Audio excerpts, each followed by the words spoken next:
All right, y'all, I am finally done cooking. So we have our black eyed peas. Like I said last night, I put these on last night and they were done this morning. And I put a smoked turkey wing in there. That's why you see that bone sitting in there like that. But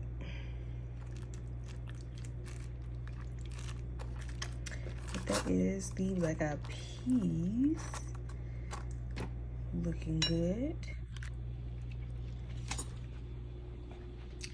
And then I did the fried cabbage.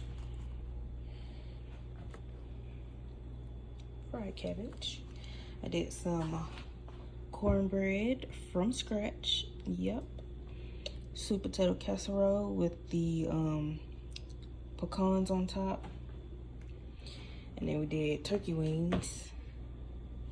And they look amazing. Let me see if I can get a nice picture of that. Oh, snap.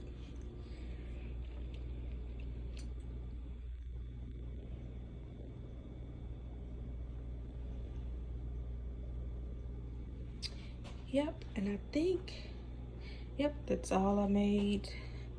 Gonna be sipping on some, I guess like some sparkling juice or whatever.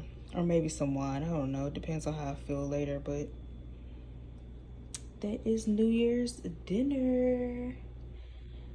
All right, y'all, I'm about to dig in, so bye.